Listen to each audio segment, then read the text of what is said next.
ഇപ്പോൾ social media മുഴുവനും ദിയാസേനയും സജന നൂറും തമ്മിലുള്ള കോൺട്രവേഴ്സീസ് ആണ് ഇപ്പോൾ പോയിക്കൊണ്ടിരിക്കുന്നത്. ജസ്റ്റ് ഒന്ന് കേട്ടു നോക്കാം.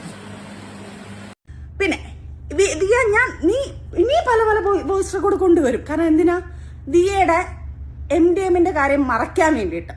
ഇപ്പോൾ ഞാൻ പറയുന്നു ദിയ, നീ എത്ര വോയിസ് റെക്കോർഡ് കൊണ്ടുവന്നാലും സബ്ജക്റ്റ് മാറ്റണ്ട. നീ ഇപ്പൊ വെല്ലുവിളിച്ചെന്ന് പറഞ്ഞല്ലോ, എവിടെ ഏതൊക്കെയോ വീട് ഞാനൊന്നും കാണാൻ നിന്നില്ല, കാരണം ഇച്ചിരി ബിസി ആയിപ്പോയി.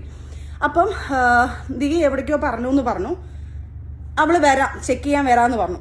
എന്റെ ദിയ, ഇത് ഞാൻ നാട്ടുകാരെ കേൾപ്പിക്കാനല്ല ഇത് പറയുന്നത്. ദിയ, നിന്നെ മനസ്സിലാക്കാൻ, നീ ഏതൊക്കെ രീതി മൂവ് ചെയ്യുന്നുണ്ടെന്നുള്ളത് ഞാൻ അറിയുന്നു എന്നുള്ള തെളിവാണ്. 2 ദിവസം മുന്നേ ദിയ ഏതൊരു ഡോക്ടറെ വിളിച്ചിട്ട് 3 മാസം മുന്നേ ഒരു സാധനം ഇങ്ങനെ നടന്നത്, അത് ബോഡി കാണോ, ചെക്കപ്പ് ചെയ്ത് ഞാൻ കാണോ എന്നൊരു കാര്യം ചോദിച്ചത്, അത് എന്റെ കയ്യിലെത്തിയിട്ടുണ്ട് ദിയ. എല്ലാവർക്കും കൂടെ ഒരുമിച്ചിരുന്ന ടെസ്റ്റ് ചെയ്യാം ഉടനെ തന്നെ. ഈ പറഞ്ഞ വാക്ക് മാത്രം പറഞ്ഞിട്ട് കാര്യമില്ല. എടി വീണ്ടും വീണ്ടും വീണ്ടും ഞാൻ പറയുക, നീ വന്ന് ടെസ്റ്റ് ചെയ്തില്ലെങ്കിൽ മോളെ ഞാൻ നിന്നെ മരണം വരെ വെറുതെ വിടത്തില്ല. ഹലോ ഗൈസ്, സജന ഇപ്പോൾ ഒരു വീഡിയോ ഇട്ടിട്ടുണ്ടായിരുന്നു കേട്ടോ. അതുമായി ബന്ധപ്പെട്ടിട്ടാണ് ഞാനിപ്പോൾ വന്നത്. ബിഗ് ബോസിലെ കണ്ടസ്റ്റൻസ്, അയ്യോ അവർ പാവങ്ങൾ, വീട്ടിൽ വന്ന പയ്യൻ, അയ്യോ അവർ പാവങ്ങൾ. എന്തൊരു മാനിപ്പുലേഷനാന്ന് നോക്കിയേ. ഇപ്പൊ ബിഗ് ബോസ് കണ്ടസ്റ്റൻസ് ഇല്ലേ? കാരണം ബിഗ് ബോസ് കണ്ടസ്റ്റൻസുകളൊക്കെ ഇതെന്താ ഇവള് പറയണത് എന്താന്ന് ചോദ്യം ചെയ്യാൻ തുടങ്ങി. അവർക്ക് ആർക്കും അറിയില്ല ഇങ്ങനൊരു സംഭവം. ഇതെന്താ ഇവള് ചെയ്തുകൊണ്ടിരിക്കണെന്നുള്ള ആകെ മൊത്തത്തിലുള്ള കൺഫ്യൂഷനാണ് എല്ലാ ആൾക്കാരും. എല്ലാ ബിഗ് ബോസിലെ കണ്ടസ്റ്റൻസിനെയും പിടിച്ച് ഇടുന്ന പോലെ ആയിപ്പോയില്ലേ? പലരും പല പിള്ളേരുടെ അടുത്തും ചോദിക്കുന്നുണ്ട് അത്ര, ഇത് എന്താ ഇവക്ക് ഇങ്ങനെ.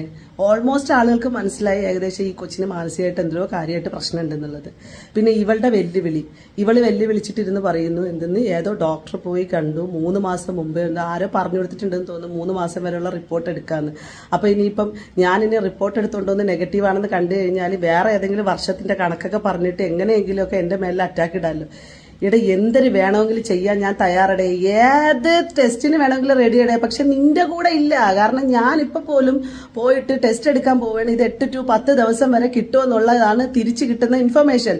ഞങ്ങളിപ്പോൾ ഇന്ന സ്ഥലത്താണ്, ഞാൻ ഇവിടെ ടെസ്റ്റിന് കൊടുത്തിട്ടുണ്ട് എന്ന് പറഞ്ഞിടുന്നു ചോദിച്ചാൽ ആ ഹോസ്പിറ്റലും ക്ലിനിക്കൊക്കെ നിന്റെ മറ്റേ റസൽ പൂക്കുട്ടിയുടെ മാമാടെയും കൊച്ചാപ്പാടെയൊക്കെ മക്കളായിരിക്കും. മനസ്സിലായില്ലേ? അപ്പൊ നീ പലതും കിടന്ന് ചെയ്യും. ഞാൻ സീരിയസ്ലി പറയണേ സജിന, നീ കിടന്ന് വെപ്രാളപ്പെടണ്ട. നീ ഒന്ന് അടങ്ങി ഒന്ന് സ്വസ്ഥമായിട്ടൊക്കെ ഒന്ന് ഇരിക്കാൻ നോക്ക്. കാരണം സ്വസ്ഥമായിട്ട് ഇരിക്കാൻ നിനക്ക് പറ്റില്ല. കാരണം എന്റെ മൂട്ടി തീ പിടിച്ചോളെ. റസൂൽ പൂക്കുട്ടി പെട്ടു. ദിയാസന വന്ന് റസൂൽ പൂക്കുട്ടിയുടെ കാര്യങ്ങളും കൂടെ ഇനി അപ്ഡേറ്റഡ് ആക്കാൻ തുടങ്ങി. നീ കേസോ കൂട്ടമോ എന്താന്ന് വെച്ചാൽ അയക്കോ. എനിക്ക് അഗെയിൻസ്റ്റ് ആണ് നീ സംസാരിച്ചു തുടങ്ങിയത്. അവിടെ നിന്ന് ഞാൻ വാലിഡ് ആയിട്ടുള്ള കൃത്യമായ കാര്യങ്ങളാണ് പറഞ്ഞത്. നീ പറഞ്ഞല്ലോ നീ അയച്ചു കൊടുത്തു എന്ന് പറഞ്ഞില്ലേ? നീ അയച്ചു കൊടുത്തെന്ന് പറഞ്ഞില്ലേ? ഞാൻ കൊടുത്തിട്ടില്ല. പക്ഷെ ഞാൻ പറയണേ, നീ അയച്ചു കൊടുത്തെന്ന് പറഞ്ഞില്ലേ? നീ എനിക്ക് അയച്ചു തന്നിട്ടില്ലേ? നീ ആരോടാ ഇത് പറയുന്നത്? ആൻമരിക്ക് അയച്ചു കൊടുത്ത ആൻമരി നീ എനിക്ക് അയച്ചു തന്നിട്ടില്ലേ? നീ എത്ര ആളുകൾക്ക് അയച്ചു കൊടുത്തിട്ടുണ്ട്? ആൻമരിക്ക് അയച്ചു കൊടുത്തതോടൊപ്പം തന്നെ അച്ചായന് അയച്ചു കൊടുത്തിട്ടില്ലേ? ഇനി ആളുകളുടെ പേര് വേണം. എന്താണ് ഞാൻ പറയാത്തതെന്നറിയാവോ? നീ അയച്ചു കൊടുത്ത ആളുകളുടെ പേര് പറയാത്തത്. ഏതെങ്കിലും രീതിയിൽ അങ്ങനെ ഒരു പേര് വരുമ്പോൾ അടുത്ത് അവർ വേറെ എന്തോ ചെയ്തെന്ന് പറഞ്ഞ് നീ വരും. എത്ര മനുഷ്യരാണെന്നറിയാവോ ഇതിനകത്ത് പെട്ടുപോകുന്നത്? റോഷ്നിയുടെ കേസ് ഇപ്പൊ സംസാരം നടക്കുന്നുണ്ട്. അവളെ പറ്റിയിട്ട് നീ എന്തോരം വൃത്തികെട്ട അലിഗേഷൻസാ പറയുന്നത്. അവള് കുറെ സാധനങ്ങൾ അവളത് വരുന്നുണ്ട്. അപ്പം നീ അതിനെ ഏറ്റുപിടിച്ചു. എന്തോ നിന്നെ കൊണ്ടുപോയി എന്തൊക്കെ ആക്കി എന്നുള്ളതല്ലേ? അതൊക്കെ വരും. പുറകിൽ തന്നെ വന്നോളൂ. അതൊക്കെ അവര് നോക്കിക്കോളൂ. എനിക്കറിയില്ല ഈ ആൾക്കാരെ പോലും, നിന്റെ കാറ്റഗറി പോലും എനിക്കറിയില്ലായിരുന്നു. ഞാൻ ഒരു വിഷയം വരുമ്പോഴത്തേക്ക് ഓരോരുത്തരുടെ വരും. ഇന്നലെ ഒരു കൊച്ച് ഇൻബോക്സിൽ വന്ന് പറഞ്ഞു ദുബായിൽ പോയ സമയത്ത് അവരുടെ കൊളാബറേഷൻ ചെയ്യാമെന്ന് പറഞ്ഞ് ഏതോ ബ്യൂട്ടി പാർലർ ആരെ പറ്റിച്ചു എന്ന്. പയ്യന്മാരെ കൂടെ വണ്ടി എടുത്തുകൊണ്ട് പോയിട്ട് ദിർഹംസ് ഒക്കെ കുറെ കൊടുക്കാനുണ്ട്. ഇത്ര എന്തൊക്കെയാ നിന്നെ പറ്റിയിട്ട് കേൾക്കുന്ന കഥകൾ. നീ ഇതെല്ലാം മുക്കാൻ വേണ്ടിയിട്ട്, നിന്റെ റസൂൽ പൂക്കുറ്റിയുടെയും വിഷയം മുക്കാൻ വേണ്ടിയിട്ട് നീ ഓരോരുത്തരുടെ മണ്ടയിൽ ഓരോന്ന്. ദിയാസനയ്ക്ക് ഇതൊന്നും പുത്തരിയല്ല. ഞാൻ ഉള്ളൊരു കാര്യം പറഞ്ഞുതരാം മോളെ അടുത്ത് ഞാൻ വളരെ കൃത്യമായിട്ട് പറയുന്നത്, കുറേ വർഷങ്ങളായിട്ട് ഞാൻ എൻ്റെ കാര്യങ്ങളുമായിട്ട് മുന്നോട്ട് പോകുന്ന ഒരാളാണ്. എന്നെ ചുറ്റിപ്പറ്റിയിട്ടുള്ള അന്വേഷണങ്ങൾ ആർക്ക് വേണമെങ്കിലും എടുക്കാം. ഇവിടുത്തെ പോലീസ് അതോറിറ്റി ആയിക്കോട്ടെ, ഇവിടുത്തെ രാഷ്ട്രീയ സാമൂഹിക സാംസ്കാരിക പരിസ്ഥിതിയിലുള്ള മനുഷ്യരൊക്കെ എന്നെ പറ്റിയിട്ട് അറിയാം. ഇനി എന്നെ സംശയം ഉണ്ടെന്നുണ്ടെങ്കിൽ ഏത് തരത്തിൽ വേണമെങ്കിലും സഹകരിക്കാൻ ഞാൻ തയ്യാറാണ്.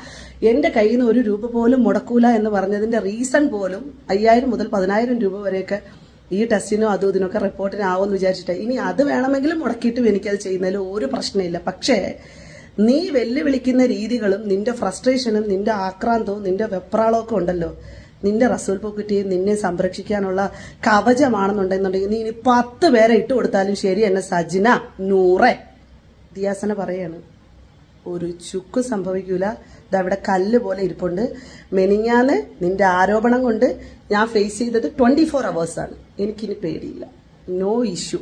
ഓക്കെ, ആളുകൾക്ക് തട്ടിക്കളിക്കാൻ ഒരു യന്ത്രം കൂടിയാണെന്നുള്ളത് ഞാൻ മനസ്സിലാക്കി. എല്ലാവർക്കും കണ്ടന്റ് മതി, അതുമായിട്ട് അവർ മുന്നോട്ട് പോകും. അതുകൊണ്ടിട്ട് നീ ഇനി എന്തായി വന്നാലും വീണ്ടും സജന നൂറേ ദിയാസൻ ഇവിടെ തന്നെ ഉണ്ട്, എന്തിനും തയ്യാറാണ്. പക്ഷെ നിന്റെ റസൽ പൂക്കുട്ടിയുടെ അതോറിറ്റിയിലുള്ള ഒരു ഹോസ്പിറ്റലുകളോ ഒരു ക്ലിനിക്കുകളിലോ ഞാൻ ഉണ്ടാവില്ല. ഓക്കെ, അത് ബന്ധപ്പെട്ട അധികാരികളായി ബന്ധപ്പെട്ട ആരെങ്കിലും വന്ന് അതുമായി ബന്ധപ്പെട്ട് അത്തരത്തിലുള്ള കാര്യങ്ങൾ ചെയ്താൽ ഐ വിൽ ഡു, ഉറപ്പായി. പിന്നെ നിന്റെ മാനിപ്പുലേഷൻ എന്താ, നീ എന്താ ഏതോ ഡോക്ടറിന്റെ അടുത്ത് 3 മാസം മുമ്പേന്ന്, അത് ഞാൻ പറഞ്ഞായിരുന്നു എന്ന് എനിക്കറിയൂടാ. ഏതോ ഡോക്ടറിന്റെ അടുത്ത് 3 മാസം മുമ്പേ, 10 മാസം മുമ്പേ, 1 വർഷം മുമ്പേ, 1.5 വർഷം മുമ്പേ, 2 വർഷം മുമ്പേ, 5 വർഷം മുമ്പേ, 10 വർഷം മുമ്പേ, നീ എന്തെടുത്താലും ശരി തന്നെ ഞാൻ ആ ചാലഞ്ച് തയ്യാറാണ്. ആ ചാലഞ്ചിന് ഞാൻ തയ്യാറാണ്. പൊന്നും മോളെ, ഫാമിലി കോർട്ടിൽ പോയി ഇരിക്കുവല്ലേ, അവിടെ എന്താ കഥ? ഉമ്മ ഉണ്ട്, മക്കളുണ്ട്, അവരെയൊക്കെ പിടിച്ചുകൊണ്ട് പോയി, പാവം പിടിച്ച പിള്ളേര്. ഉഫ്, ഞാനതിൻ്റെയൊക്കെ അവസ്ഥ ആലോചിക്കുക. ഞാൻ ശരിക്കും റസൽ പൂക്കുട്ടിയുടെ ഭാര്യയുടെ, ഈ പെണ്ണിന്റെ മക്കളുടെ എന്തൊരവസ്ഥയായിരിക്കും ഇവരെയൊക്കെ അല്ലേ.